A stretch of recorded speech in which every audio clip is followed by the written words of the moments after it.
শুধু টাকা রোজগারের ফিকির। দেশে থাইকা পারো, নাহলে বিদেশ গিয়া পারো, কোনো না কোনো ভাবে পয়সা রোজগার করো। টাকা রোজগার করলে মা বাপ খুশি, টাকা রোজগার না করলে মা অখুশি। খালাস। এরপরে ইমান আছে কিনা, ইসলাম আছে কিনা, নামাজ আছে কিনা, কোরআন আছে কিনা, আল্লাহ চিনে কিনা, হালাল হারাম কিনা, জায়েজ না জায়েজ না, এত কিছু আমার দরকার। ফুতের জিগায়ও না যে ফুত কামাই যে করতেছ, কি হালাল কামাই করো না হালাল না, এত কিছুর দরকার কি? টাকা দিতেছে, খাইতেছে, ঘুমাইতেছে, বিল্ডিং করতে আসে, জমি কিনতে আসে, আফেল মালটা খাইতেছে। এক ছেলে আমারে নিজে বলছে, আমি সবার ব্যাপারে বলি না, এক ছেলে আমারে নিজে বলছে, হুজুর আমি একটা দেশের নাম বলছে, যেই দেশে আমার কর্মটা ছিল, চলে আসছে ওই দেশ থেকে। আমার বলছে, হুজুর আমার কর্মটা হলো এই, মদের বার, মদের হোটেলে নারী পুরুষ উলঙ্গ জিনাবে বিচার করে, আমার দায়িত্ব শুধু পাশে দাঁড়িয়ে মদের বোতল নিয়ে দাঁড়ায় থাকা, যতবার তারা চায় অতবার তাদেরকে মদ গ্লাসে ঢেলে দেওয়া, তাদের হাতে তুলে দেওয়া। এর বিনিময়ে আমার মাসে বেতন 2 লাখ টাকা। মুসলমান মুসলমান মুসলমানের সন্তান, বাংলাদেশের সন্তান। তো এই টাকা যখন বাবা খাচ্ছেন, বিল্ডিং করতেছে, কোনো টেনশন নাই। আমি আবারও বলছি, আমি সবার জন্য বলি না, ওই বলছে দেখে অট্টা কইছি, কথা বুঝছেন? আমি তো নাম ঠিকানা বলি না। হে আত্মীয়তার আইয়ুহাল কাতি', আত্মীয়তার সম্পর্ক ছিন্নকারী ব্যক্তি, আসো। এই জন্য ভাইয়ের সাথে যুদ্ধ করছো, বোনের সম্পদ নষ্ট করছো, চাচারে সম্পত্তি দাও নাই, এই জন্য, এই দুনিয়ার জন্য নাও, এখন না, এখন যা লাগে নাও। এইভাবে প্রত্যেক নাফরমান পাপীকে, হে হারামখোর সুদ করে দিগা, এখানে টাকা যা লাগে নে, নে বাটপার, এখান থেকে টাকা নে, কি পরিমাণ টাকা দরকার ছিল নে। এইভাবে রাসূলুল্লাহ সাল্লাল্লাহু আলাইহি সাল্লাম বলেন, দুনিয়ার এই সম্পদগুলো কথা বলবে আর ডাকবে, ডাকলে মানুষ আচ্ছা এটা তখন কেরম লিখবো, কথা বুঝেন নাই? এটি যখন কথা বলবে, ডাকাডাকি করবে, মানুষ কি বলবে? লোকেরা তো সবাই দাঁড়াইছে, মানুষও তো দাঁড়াইছে, তারাই তো ডাকতেছে, তো তারা কি বলবে? ওয়াকালাল ইনসানু মা লাহা, আল্লাহ নিজেই বলতেছে, লোকেরা তখন মানুষগুলো বলবে মা লাহা, এটা কি হলো, আরে এটা কি কারবার, এগুলো কথা বলে কেমনে, এগুলো কি কয়, এরা আমার চিনলো কেমনে, আমি যে সিটার, আমি বাটফারে চিন্তা লাগলো, ইন্নালিল্লাহ, একেবারে পুরা ধরা অনবিচার আচার কিছুই শুরু হয়েছে না, এখনই বেজ্জুতি, বাকিটা তো অবস্থা খারাপ। মানে অর্থাৎ মানুষগুলো অবাক হয়ে বলবে মা লাহা, কি হলো জমিনে, কি হলো এগুলোর, এরা এমন করছে কেন, এরা কথা বলছে কেন? আল্লাহ বলেন ইয়াউমাইদিন তুহাদ্দিসু আখবারাহা, আল্লাহ তাআলা বলেন বান্দা হে কি দেখছো হবে, এই মাত্র দেখলা স্বর্ণ রূপ্য টাকা পয়সা কথা বলে, এখনে না দেখবা আসল খেলাটা। ইয়াউমাইদিন তুহাদ্দিসু আখবারাহা, আল্লাহ বলেন এখন দেখবা সরাসরি এই হাসরের মাঠে তোমার সামনে, তোমার পায়ের নিচের জমিন, তোমার পুরা জিন্দেগীর কথা, তোমার যত তথ্য, ভালো কিংবা মন্দ, নেক কিংবা গুনাহ, তোমার সমস্ত কিছু রাতের কিংবা দিনের, একাকী কিংবা প্রকাশ্যের, গোপন কিংবা আড়ালের, আল্লাহর কসম জমিন সবটা এখন তোমার সামনে বলে দিবে। ইয়াউমাইদিন তুহাদ্দিসু আখবারাহা, রব্বুল আলামিন বলেন জমিন সবটা কথা বলে দিবে, ভালোটাও মন্দটাও, আলোটাও অন্ধকারটাও, একাকীও অন্ধকারেও, প্রকাশ্যেও সবার মাঝেও সব বলে দিবে। রাতের চুরি বলে দিবে, রাতের তাহাজ্জুদটাও বলে দিবে, মদের আড্ডার কথাও বলে দিবে, জুয়ার আড্ডার কথাও বলে দিবে। সারা রাত যুবক উলঙ্গ ছবি দেখেছ, আল্লাহর কসম সেটাও বলবে, যে যুবক মালিকের সেজদা দিয়েছে সেটাও বলবে, তাহাজ্জুদ শোনাবে, আবার সবার সাথে যে জামাতে নামাজ পড়েছে এটাও বলবে, সব কিছু বলে দিবে। আল্লাহ বলেন, যদি মানুষ ভাবতে চাও জমিন কিভাবে কথা বলে, স্বর্ণরৌপ্য কিভাবে কথা বলে, আল্লাহ বলেন বিআন্না রাব্বাকা আওহা লাহা, আল্লাহ তাআলা আদেশ করেছেন বলেই কথা বলে। আল্লাহ বললে, হুকুম করিলে আল্লাহর গোটা কায়নাত, গোটা সৃষ্টি জগৎটাই কথা বলে। ওয়াশাহিদা আলাইহিম সামউহুম ওয়া আবসারুহুম ওয়া জুলুদুহুম বিমা কানু ইয়ামালুন। আল্লাহ বলে, হাসরের ময়দানে বান্দা, তোমার কান, তোমার চোখ, তোমার সারা দেহের চামড়া, জুলুদুহুম, তোমার সারা দেহের চামড়া, হাসরের ময়দানে তোমার পুরা জিন্দেগির কর্মকাণ্ড বলে দিবে। চামড়াগুলো বলবে, চামড়া, মানুষের শাহওয়াত চামড়া। এই জন্য সমস্ত যৌনতার ঘটনা, অসভ্যতার ঘটনা শরীরের চামড়া বলে দিবে। মানুষের শাহওয়াত চামড়া। কথা বুঝছেন কি? হ্যাঁ, চর্মে, চামড়ার মধ্যে শাহওয়াত, কামনা, বাসনা, যৌন চাহিদা। এই জন্য যত লোক দেখবেন বিভিন্ন হসপিটালে, যত ডাক্তার চর্মরোগের ডাক্তার, তত লোক যৌন রোগেরও ডাক্তার। হ্যাঁ, চর্ম ও যৌন রোগ বিশেষজ্ঞ, এটা একই বিষয়, একই চাপ্টার। চামড়া মানে আল্লাহ তাআলা বলেন, তোমার চামড়া বলে দিবে কত রাত, কত দিন নারীর প্রতি অবৈধ আগ্রহ, অস্থিরতার, বেহায়াপনার, অসভ্যতা করেছিলে।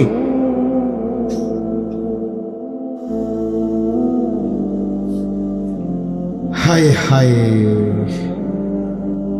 এজন্য নওজোয়ান ছেলে, তোমরা সবাই ভাই কষ্ট করে বসো, যে যে পাশে দাঁড়িয়ে আছো আল্লাহর ওয়াস্তে বসো, কষ্ট হলেও বসো ভাই, বসে শুনলে বরকত হবে।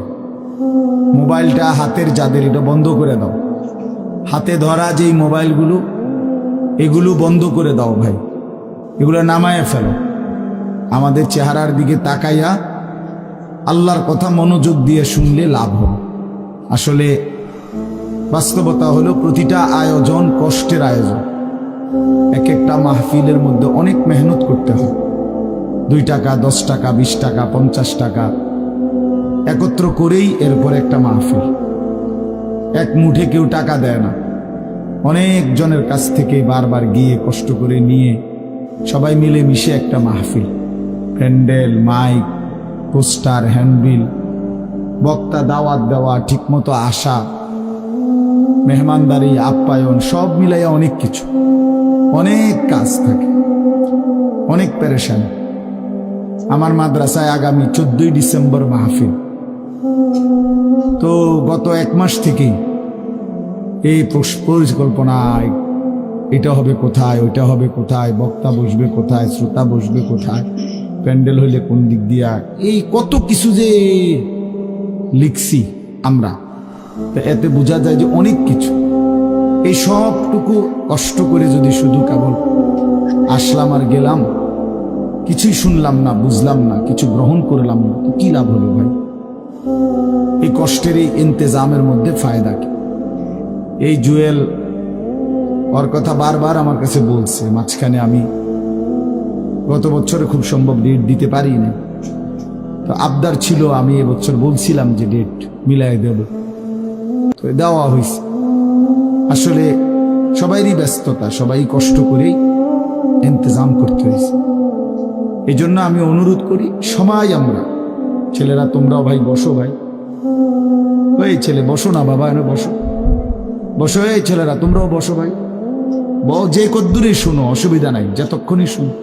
ফ্যান্ট যদি বেশি সিফা হয় তো সোজাই আসো, বসো না। অনেকের ফ্যান্টে সমস্যা, এটা এত সিফা যে গোলামের প্যান্ট ফিন্দাই দিছে, এই জন্য এটা দিয়ে বসতে পারে। এটা জানুন না? না, এটা ঐতিহাসিক তথ্য, মানে দুষ্টামি না। যাদের প্যান্ট সিফা, এটা হলো গোলামের পোশাক, মানে কৃতদাসের পোশাক। হ্যাঁ, এটা হলো আফ্রিকান, যাদেরকে দিয়ে পৃথিবীতে কৃতদাসের কাজ করাইতো, অর্থাৎ এই ভেড়া, বকরি, উট, দুম্বা, এগুলো লালন পালনের কাজ করাইতো, তো তাদেরকে এরকম সিপা প্যান্ট ফিল, মানে টাইট, কেন? যাতে বসতে না পারে। হ্যাঁ সত্যি, এটা ঐতিহাসিক কথা, যাতে বসতে না পারে, কাজে যাতে ফাঁকি দিতে না পারে, এই জন্য এদেরকে এই চিপা প্যান্ট এটা পরায় দিছে। নাহলে এটা কোনোভাবেই সুস্থ স্বাভাবিক কোনো মানুষের পোশাক না। সামান্যতম সুস্থতা আছে যার ভিতরে, সে এত টাইট এটা পরে কিভাবে? বেচারা হাঁটে কেমনে, বসে কেমনে, পেশাব পায়খানার জরুরত আছে মানুষের, তাইলে এটা পড়া মানে দাঁড়াইয়া প্রস্রাব করা ছাড়া তো অন্য কোনো সিস্টেম নয়, নাহলে এটা সে কিভাবে বুঝবে? তাইলে এত কষ্ট করে মানুষের পোশাক আল্লাহ তাআলা নাজিল করেছে। ইয়া বনি আদমা কাদ আনজালনা আলাইকুম লিবাসান, কোরআন শরীফে আছে। আল্লাহ বলেন, হে বনি আদম, আমি আল্লাহ তোমাদের উপরে পোশাক নাজিল করেছি। পোশাক আল্লাহর দেওয়া। এই যে মানুষ পোশাক পরার এই অনুভূতি, এটা আল্লাহর দেওয়া। আদম আলাইহিস সালামকে আল্লাহ তাআলা সৃষ্টি করে পোশাক ছাড়া পেশ করে নাই ফেরেশতাদের সামনে। কি মনে হয় আপনার? খোলামেলা, বুঝছেন না কথাটা? তো ওনার গায়ে কি ছিল? পোশাক ছিল। তো আল্লাহ তাআলা যখন থেকে আদমকে সৃষ্টি করলেন, তখন থেকে আদমের গায়ে পোশাকও দিল, সেই থেকেই পোশাক। ইউয়ারি সাওআতিকুম ওয়ারিশা, এটা স্পষ্ট। আল্লাহ বলছে দুইটা উদ্দেশ্যে পোশাক দিলাম। এক, এটা তোমাদের লজ্জা ঢেকে দিবে, আর ওয়ারিশা, এটা তোমাদের সৌন্দর্যের উপকরণ হবে। তাহলে এটার মধ্যে একটা আর্ট আছে, সৌন্দর্য আছে, এটা লজ্জা ঢাকবে। এখন যদি লজ্জাই না ঢাকে, এটা যদি সতরই না ঢাকে, তো এটা হলো কি? আল্লামা তকি উসমানী দামাত বারাকাতুহুমুল আলিয়া হযরত বলছে যে কোনো মানুষের, পুরুষের সতর কোমর থেকে নিয়ে, নাভি থেকে নিয়ে হাঁটু, এটুকু জায়গা এভাবে ঢাকতে হবে।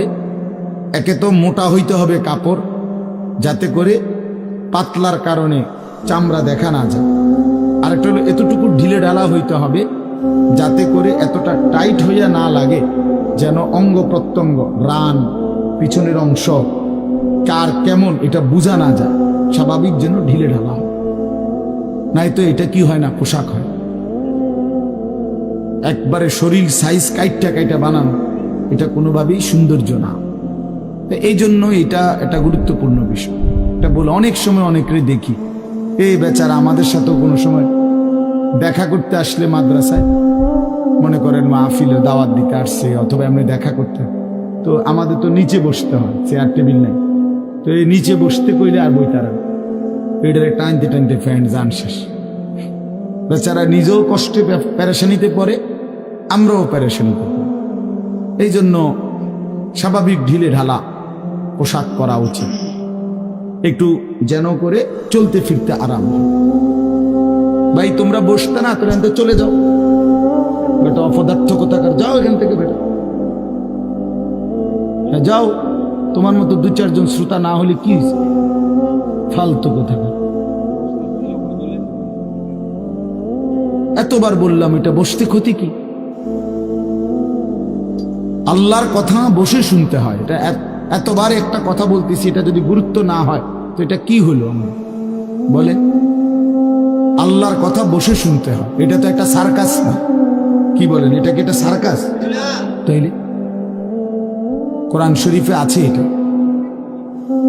মুসা আলাইহিস সালামকে আল্লাহ তাআলা তুর পাহাড়ে জুতা খুলতে বললেন কেন? জুতা খুলে বসবার জন্য। আল্লাহর কথা বসে শুনতে হয়, জুতা খুলে শুনতে হয়, তাইলে নিজের মধ্যে পরিবর্তন আসে। আদব ছাড়া এলেম হয় না। কোরআন সুন্নাহর যে জ্ঞান, এই জ্ঞানের জন্য আদব জরুরি, অন্য পড়ার জন্য এটা এতটা জরুরি। বাংলা, অঙ্ক, ইংরেজি, পদার্থ, জীববিজ্ঞান পড়ার জন্য পেশাব করে ফানি লন লাগে না, বুঝেন না? দাঁড়াইয়া বসুক, বসে পড়ুক, বসে পেশাব করুক, এতে কোনো অসুবিধা নেই। কিন্তু আল্লাহর কোরআন পড়বার জন্য, রাসূলুল্লাহ সাল্লাল্লাহু আলাইহি সাল্লামের সুন্নাহ পড়বার জন্য প্রস্রাব করে ঢিলা নিতে হয়, টয়লেট পেপার ব্যবহার করতে হয়, পানি ব্যবহার করতে হয়, পবিত্র হইতে হয়। হ্যাঁ আসো আব্দুর রহমান, তুমি এনে আও। না না না, এখানে আসো। তো এই জন্য এটা জরুরি বিষয়। আমাদের কোরআন এবং সুন্নাহর ইলমের জন্য আপনার আদব জরুরি, আখলাক জরুরি, তাহারাত জরুরি। এই যে এখন এখানে একটা, এটা আপনাদের এটা শুধু একটা মহরানা, বরং এখানেও তো কোরআন সুন্নাহর ইলম বলার জন্যই উলামায়ে কেরাম আপনাদেরকে বসাইছে, ঠিক না?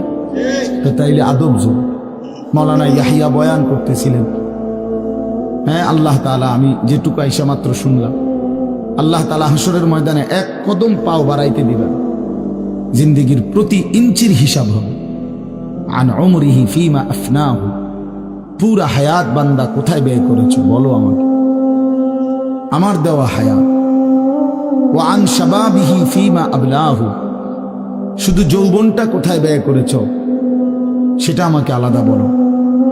ওয়া আন মালিহি মিন আইনা ইকতাসাবাহু ওয়া ফীমা আনফাকাহু, প্রতিটি টাকার ব্যাপারে হিসাব দাও দুইটা। এক, টাকাটা কামাই করছো কেমনে, ব্যয় করেছো কোথায়। ওয়া মাযা আমিলা ফীমা আলিমা, যা যা শিখেছিলা, জেনেছিলে, শুনেছিলে, তা কি পরিমাণ আমল করেছো সেটা বল, সেটা বল। এই জন্য এই বিষয়গুলো জরুরি। বাপ রাসূলুল্লাহ সাল্লাল্লাহু আলাইহি সাল্লাম বলেন, এগুলো উত্তর না দিয়ে কোনো মানব সন্তান হাসরের ময়দানে এক কদম সামনে যাইতে পারবে, এক কদম সামনে যাইতে। কোরআনুল কারীমের মধ্যে আছে, আল্লাহ তাআলা বলেন, ফাওয়ারাব্বিকা লানাসআলান্নাহুম আজমাইন আম্মা কানু ইয়ামালুন। আল্লাহ তাআলা বলেন, আমার কসম, মানে আল্লাহর কসম, আল্লাহ নিজের কসম করে বললেন, আমি অবশ্যই তোমাদেরকে জিজ্ঞেস করব, অবশ্যই অবশ্যই সকলকে, আজমাইন, সকলকেই আমি আল্লাহ জিজ্ঞেস করব, আম্মা কানু ইয়ামালুন, দুনিয়ার হায়াতে যা তোমরা করেছিল। এই জন্য আল্লাহ তাআলার আড়াল হওয়ার কোনো সুযোগ নেই, হিসাবের বাইরে আমরা কেউ না। আল্লাহ তাআলা বলেন, সুম্মা লাতুসআলুন্না ইয়াউমাইদিন আনিন নাঈম। আল্লাহ তাআলা বলেন, ওই বাবা, আরে কি প্লাস্টিক, কথা বলো কেন? আল্লাহ তাআলা বলেন, আমার দেয়া প্রতিটি নিয়ামত সম্পর্কে অবশ্যই আমি তোমাদেরকে জিজ্ঞেস করব, প্রতিটা নিয়ামত। হাদিসের মধ্যে আছে, আল্লাহ তাআলা জিজ্ঞেস করবেন, নবী সাল্লাল্লাহু আলাইহি সাল্লাম বলেছেন, আল্লাহ জিজ্ঞেস করবেন, আলাম নুসিহ জিসমাক, বান্দা আমি মোট এতদিন তোমার শরীর সুস্থ রাখি নাই, সেইটুকু শুকর কি আদায় করেছো বলো। অনুরভিকা মিনাল মা, আমি কি তোমাকে প্রতিবার তৃষ্ণার্ত অবস্থায় পানি পান করিয়ে তোমার তৃষ্ণা নিবারণ করি নাই? যতবার পানি পান করছো, তো এরপরে আমার কি শুকর আদায় করছো বলো বান্দা। আহা বদনসিব মুসলমান তো আলহামদুলিল্লাহ বলতেও জানে, পানি পান করে সেটা যে একবার আলহামদুলিল্লাহ বলবে এটুকু তো জানে, এটুকু তো জানে। তাইলে এই জন্য বললাম, আমরা কিন্তু প্রত্যেকেই আমাদের হায়াত, ইয়াহিয়ার ওই কথার থেকে আমি বললাম, আমাদেরকে উত্তর দিতে হবে। ওয়াকিফুহুম ইন্নাহুম মাসউলুন। আল্লাহ তাআলা বলেন, হাসরের ময়দানে ফেরেশতাদেরকে বলবেন, আমার বান্দাদেরকে দাঁড় করাও, তাদেরকে এখন জিজ্ঞেস করা হবে একজন একজন করে। ওয়াকুল্লুহুম আতিহি ইয়াউমাল কিয়ামাতি ফারদান। আল্লাহ বলেন, সকলকে আমি আল্লাহর সামনে আসতে হবে একজন একজন। ফারদান অর্থ ওয়াহিদান, একজন একজন আমার সামনে এসে দাঁড়াবে, আমার সামনে তুমি একাকী উত্তর দিবে, কোনো দুভাষী থাকবে না, একাকী উত্তর দিবে। এই জন্য বাপ আমার, এটা জরুরি বিষয়, আমাদের জন্য জরুরি বিষয়। আমরা যেন আমাদের জিন্দেগির কদর করি। ছেলেরা তোমাদেরকেও বলি, ভাই হায়াত এই শুধু শুধু কাটাইয়া মধ্যে কোনো ফায়দা নেই। বুট খাইতে খাইতে নষ্ট করে দিলা জীবন, সামান্য মোবাইলের জন্য জীবন। একটা মোবাইলের আর কতই দাম, 12, 14, 18 হাজার টাকা। তো এই সামান্য টাকার একটা মোবাইল, এর জন্য এত সুন্দর হায়াত শেষ করে দাও, এটা ঠিক না। বন্ধুদের আড্ডায় 5 ঘন্টা 6 ঘন্টা জীবন শেষ করে দিলেন। আল্লাহ আমাদেরকে বুঝ দান করেন। এজন্য চলেন প্রতিটা মাহফিলের বয়ান মনোযোগ দিয়ে শুনবে, জুমার নামাজের বয়ান মনোযোগ দিয়ে শুনবে। যখনই ওলামায়ে কেরাম কথা বলে মনোযোগ দিয়ে শুনলে ধীরে ধীরে পরিবর্তন হয়। মানুষ একদিনে বদলায় না, এটা আমরাও জানি।